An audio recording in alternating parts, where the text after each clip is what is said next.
Jamin Pugh, otherwise known as Jay Briscoe, has passed away. It has caught all of us off guard. It has rocked the wrestling world, from his colleagues to his fans.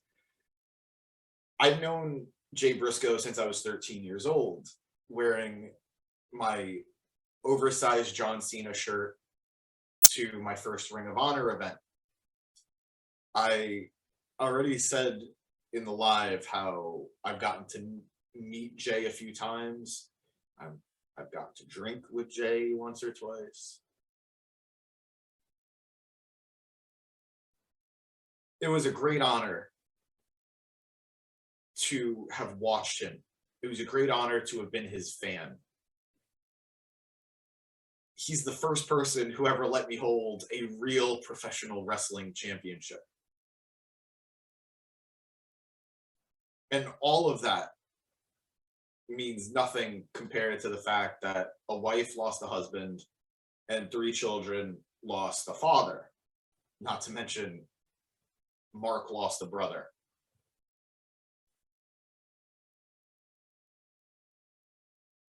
The outpouring of love that Jay has received in the last few days has been nothing short of I want to say historic.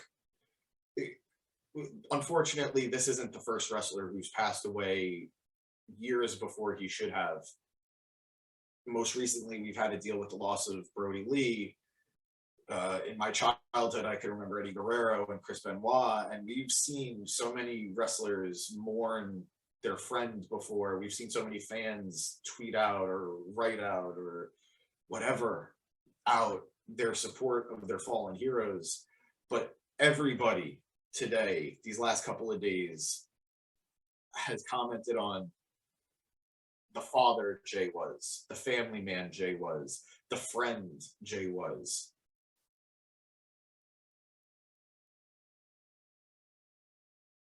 Beyond the impact that he left as a Ring of Honor world champion, as a Ring of Honor tag team champion, both current and highest number of Ring of Honor tag team championships.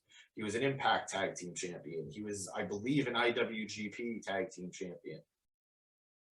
The mark he's left on the wrestling world cannot be understated, but the mark that he's left on all of us as fans and family and friends cannot also be understated. I'm numb a little bit right now because this shouldn't have happened. A 38-year-old man should not be gone because he was driving his kids to cheerleading practice. I can't, my brain can't right now, and it sucks. And I'm praying for his children, who unfortunately were in the car with him, to make as strong and healthy a recovery as possible. I had the privilege, the honor of seeing Jay Briscoe's last match last month at House of Glory. I would have cheered a little bit harder if I knew.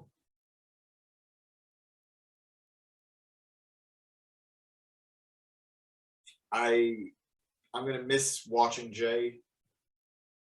I'm going to miss cheering Jay.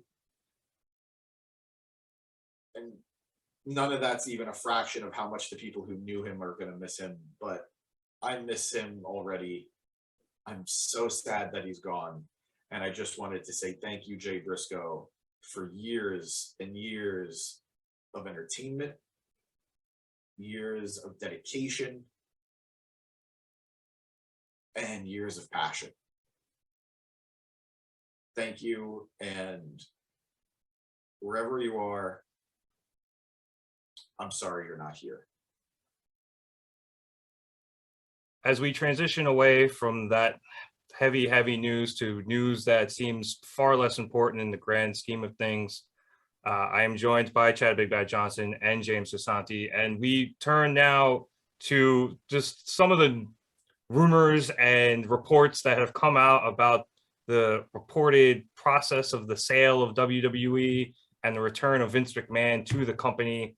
A lot has come out over the last week. This is making national news at this point, to the point where CNN and CNBC are doing full-blown pieces on this man. But I do want to run down some of the stuff here before sending it over to you guys. We have gotten reports from multiple outlets that Triple H has had talent meetings and assured the talent that Vince is there only in a business capacity, that he is there just to assess the feasibility of a sale and assist it if it is at all possible.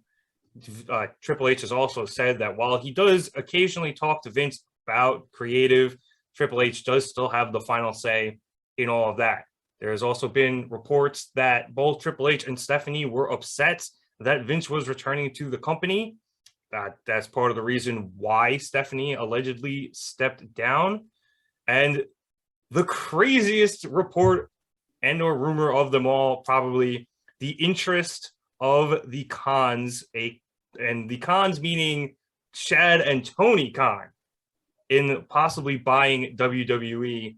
Tony has come out and said that he's interested in the process due to the fact that both he and his father make large-scale purchases of this type all of the time. Obviously, they own the Jags in the NFL and Fulham FC in the Premier League. So these are things, the selling of these type of companies is something they are interested in. But this is obviously, like I said, led to a lot of rumor and speculation that they might want to buy WWE themselves, which would just probably create the craziest timeline we've ever seen.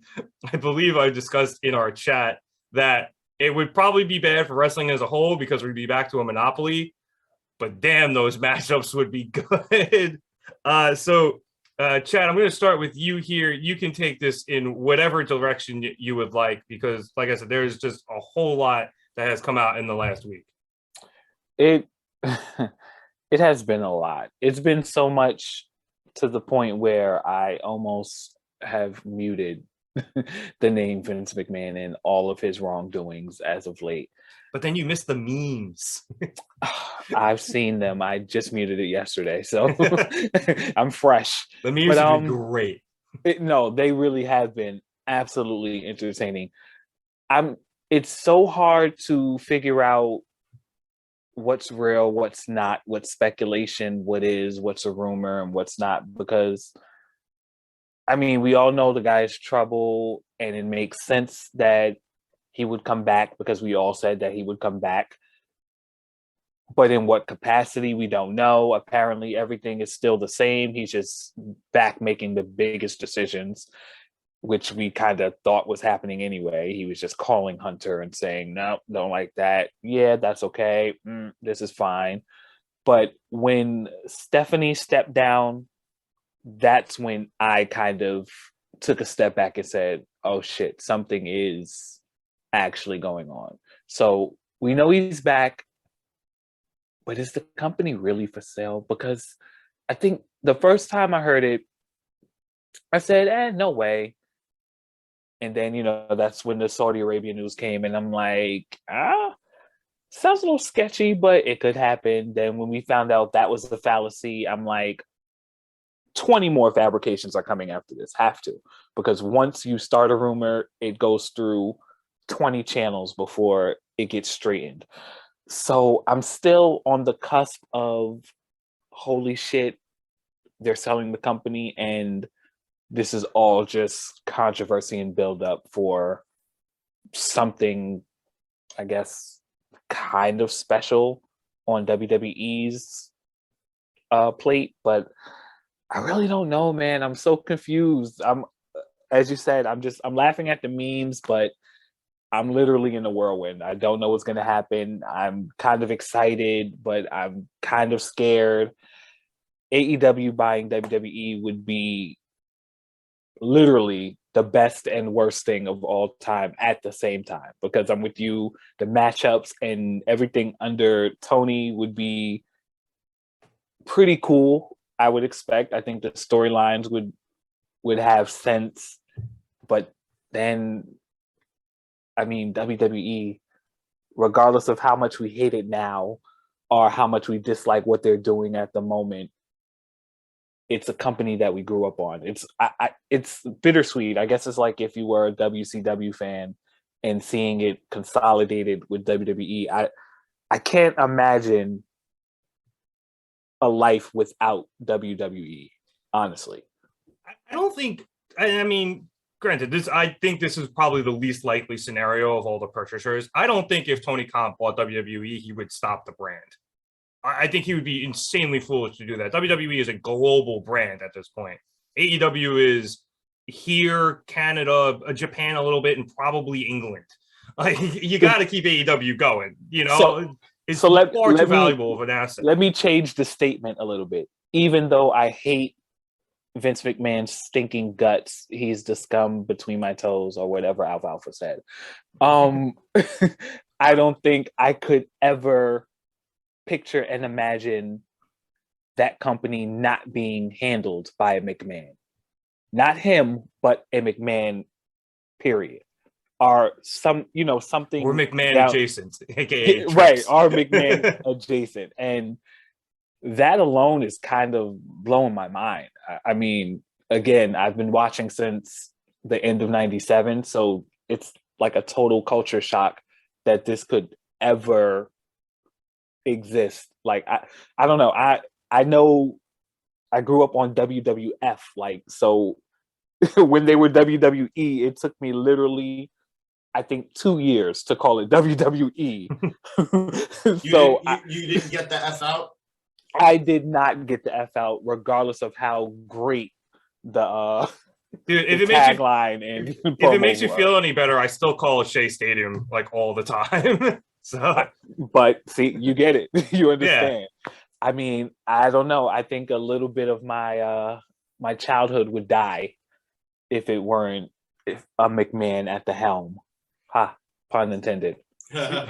See, now I kind of want Tony Khan and Triple H working together to create storylines. I think that would be fantastic, but I don't think it's going to happen. As Chad was speaking, I went back through and found some of the other news. Like I said, this was an insane week for this. Apparently, Vince is also, a bunch of people have left WWE. I think I did mention that. But Vince is bringing people in. Apparently, he's brought back his former chief of staff. He's all over the place. So it's a lot. And there was also an unconfirmed rumor via secondhand source on Cultaholic that Nick Khan had met with the Disney CEO, who I think is Bob Iger again, and the president of ESPN, who I believe is Jimmy Pitaro. So Disney, I think, is a very good candidate to be in the running of this. ESPN already has a fairly decent relationship with WWE. They do cover them. Becky was in a fucking This Is SportsCenter commercial, which was fantastic, I might add. So yeah, so I think, Disney owning them wouldn't be a terrible option, and then they could put it on FX if they wanted to, since they own that now, or FXX or whatever they want. But James, like I just said, like I threw it to Chad, I'm going to throw you the same way. A lot of territory to cover, so take a shot at anything you would like to, in any order you would like to. Okay, yes, it's a lot. So first, I am not morally objected to Tony Khan buying the company. I am maybe economically against it, but morally I'm fine with it. It's better than the alternative we all panicked about last week.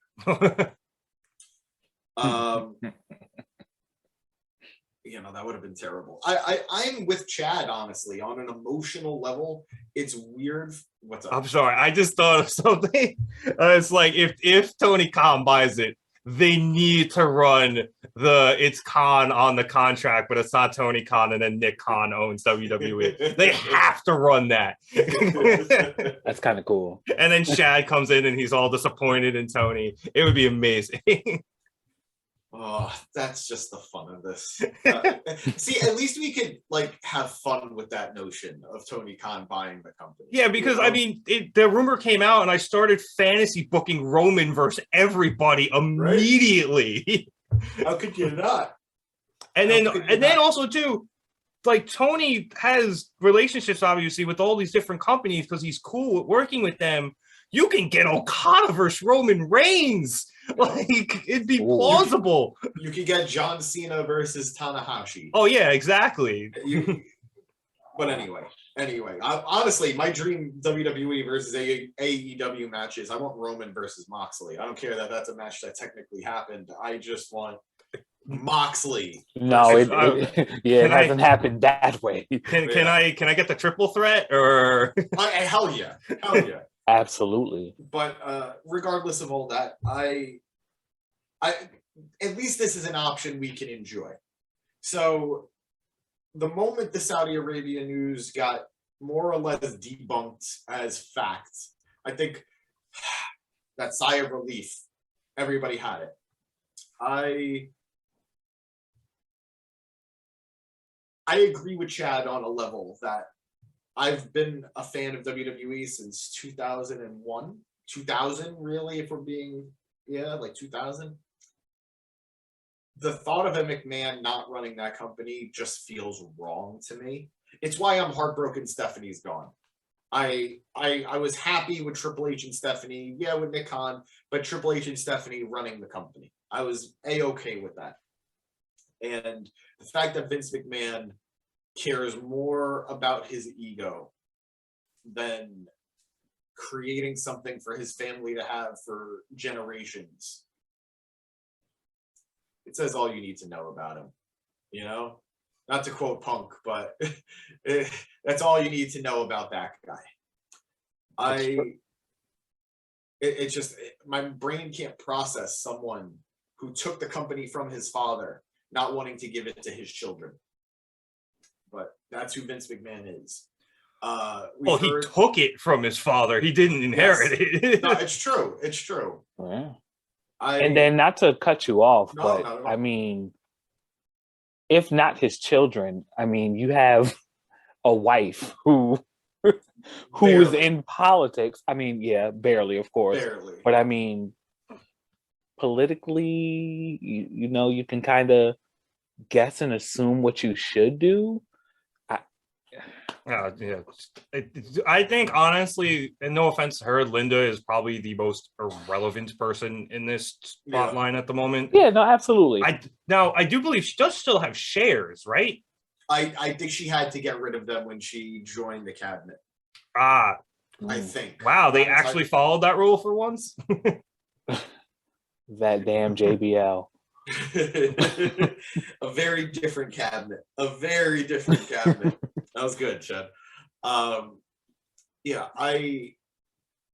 Whoever does buy the company, I at least feel a little bit safer. And I don't think I'll hate myself going to WrestleMania. But it's a weird thing to see just a man who has it all want more. And I shouldn't be surprised, but that's really what it feels like. And, we've already heard that, like you said, people are leaving. He's brought people in. The latest thing I heard was that now he doesn't need anybody's approval anymore for any decisions he makes. Because he has you didn't hear that? Yeah. That was reported today that apparently due to the amount of shares he has and the position he now holds in the company, he does not need approval from anybody. He could just run it however he wants. Unilaterally run it. That's bananas. Yeah. Which means Austin Theory wins both titles at WrestleMania. Just for Danny and Eric alone, I would want that. But me as well. But well, no, I want it unironically. I think you'd want it somewhat unironically. Danny would just hate it. I think Eric would just quit watching wrestling. He's been threatening that for the last decade. But exactly, he hardly watches it now. Fuck you guys! I'll see you next week. Right. I'm very.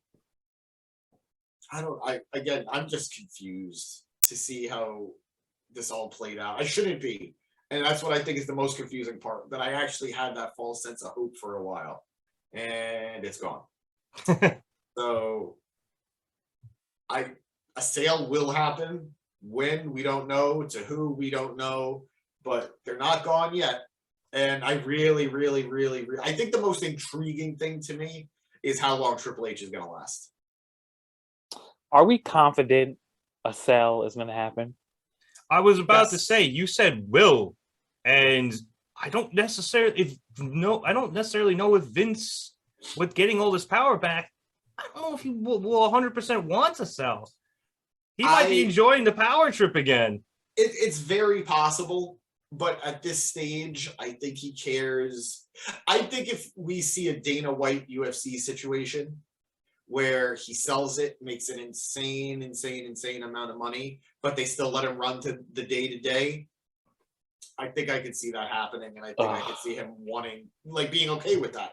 Yeah, and the company that owns UFC now, whose name is escaping me at the moment, they are a potential bidder for WWE. So they could possibly do the same thing, just with wrestling instead of UFC. So that's plausible. I think the people leaving the company in droves, the way they seemingly are, is so incredibly telling, because everything was so nice after Vince left. Things had calmed down. Triple H was in charge. Nick Khan and Stephanie were running, the business side of things. And it was just a well-run company, not run by, the whims of a mad billionaire. And now he's back, and that's what we're getting. We're getting a company run by the whims of a mad billionaire. And people are seeing this, and they're leaving. And what makes that even worse, it just compounds it. He's bringing in these people that I mentioned who are just yes men and women who, sure, Vince, yeah, that's great. Vince, well, sure, yeah, we'll handle that, Vince. So I honestly think the company at this present moment might be in a potentially worse situation than it was before he left. Yeah, absolutely. Because at least he was somewhat sane, relatively speaking, of course. Now he's back. He's just on this power trip. He's probably trying to maximize his profits while still maintaining as much power as he can. And it's just creating a really bad spot for pretty much everyone else in the company. Yeah, it's a whirlwind. Everybody is tossed into confusion. So it's absolute chaos. And that's a terrible working environment. I know from experience. Yeah, and not to mention the fact there have been, I think, at least 2 lawsuits that I know of that have been filed against him. I think one was in Delaware. I'm not sure where the other one was, but people are trying. They were class action, so stockholders can attempt to perhaps nullify some of this stuff. But I don't know if they're going to be able to. I think Vince has too much power, and that's why I was so shocked, James, when you said he can just unilaterally run the company now, because I thought the stockholders have some sort of rights. Did the end of Mr. Deeds not teach us nothing? They have rights. The thing is, that's kind of the problem too in this situation. He owns more stock than anybody. No, yeah, I guess that's the other problem. But which in hindsight is brilliant. But Nick Kahn did an interview today or yesterday that came out, and he said, honestly, Vince played this brilliantly. Yeah, it's a brilliant play. It's chess when everyone else is scrambling to play checkers. It's disgusting, but honestly, it doesn't even look like they're playing checkers. It looks like they dropped the box and all the pieces are on the floor. God. Yeah. I think Theory losing the Money in the Bank was the final straw. I think he said, God damn it, I'm coming back. I'm sick of this shit. But shit, pal. It's so chaotic. It's like a huge clusterfuck of a company right now. Yeah, it's absolutely insane. But it'll be something we were gonna have to continue to monitor. Who knows how long this goes? I really don't. I really don't. It's going to be annoying. So remember we had the curious case of Cody Rhodes for a while. We're going to have the WWE Sale Watch 2023. Sponsored by Tylenol. Not really, but sponsor us, Tylenol. And on that note, I want to thank everybody so much for watching this week. Obviously, we had a very rough beginning to the show, but I hope everyone's doing okay. I hope everyone is, mourning in their own ways and going back and watching Jay's matches and remembering him as best as they can. But like I said, I do want to thank you all for watching. Be sure to like and subscribe. We have the Gym Pack Zone coming out later tonight, so be sure to jump on that. James is back from Canada, loving Impact. So, and he will be talking about Frankie Kazarian and his contract situation as he leaves WWE and heads over to Impact. So be sure to check that out if you want to get some more news on that. Also, we have Danny's Raw Fast Forwards on Mondays after Raw. Obviously, that's when those happen. Chad quit NXT. It's bad. And we will be going live, after the Royal Rumble next Saturday. So be sure to check us out there. And Rumble predictions will be coming next week. So also, I almost forgot the social media stuff. You should check that out as well. Links are in the description below: Facebook, Twitter, Instagram, and TikTok. So now for Chad Big Bad Johnson and James Gisante, my name is Nick Cummings. Thank you so much for watching. We'll catch you here next time on the Mark It Down podcast. Have a good one, everyone.